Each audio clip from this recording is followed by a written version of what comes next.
শামীম রেজা প্রশ্ন করেছেন, পোশাকে যদি কোনো প্রাণী বা মানুষের ছবি থাকে তাহলে কি নামাজ হবে? কারোর পোশাকে যদি কোনো প্রাণীর ছবি থাকে বা মানুষের ছবি থাকে, অনেকের টি শার্টের বুকে কিংবা পিঠে এরকম ছবি দেখা যায় অনেক সময়, তাহলে এরকম পোশাক পরে সালাত আদায় করলে তার নামাজটা হয়ে যাবে, নামাজ হয়ে যাবে। কিন্তু এরকম পোশাক পরে নামাজ পড়াটা মাকরুহ বা অপছন্দনীয় কাজ। তার কারণ হলো, এ ধরনের পোশাকে আপনি যদি নামাজ পড়েন তাহলে আপনি আল্লাহর রহমত থেকে দূরে থাকছেন। আল্লাহ রাব্বুল আলামিনের রহমতের ফেরেশতাগণ সে বাসা বাড়িতে সে স্থাপনায় আসেন না, রহমত নিয়ে আসেন না যেখানে কোনো প্রাণীর ছবি থাকে, কোনো প্রাণীর মূর্তি মোরাল ইত্যাদি থাকে। তো এ ধরনের পোশাক আপনি যখন পরেন তাহলে আপনি আল্লাহর রহমত থেকে, রহমতের ফেরেশতা থেকে দূরে থাকছেন, যা একজন ইমানদারের জন্য উচিত নয়। বিধায় এ ধরনের প্রাণীর পোশাক, প্রাণী রয়েছে পোশাকে, এরকম পোশাক পরে সালাত আদায় করলে সালাত মাকরু হবে, কিন্তু সালাত বিশুদ্ধ হয়ে যাবে, সালাত হবে না, ব্যাপারটা সেরকম নয়।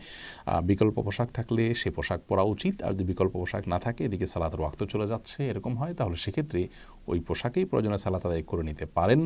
অবশ্য ওই পোশাকটা কিন্তু উল্টিয়ে পড়তে পারেন এবং তাতে যদি ঢেকে যায় তাহলে আর মাকরুহ হবে না, সম্পূর্ণভাবে সালাতটি বিশুদ্ধ হবে এবং মাকরুহ মুক্ত থাকবে, অর্থাৎ অপছন্দনীয় আর হলো না।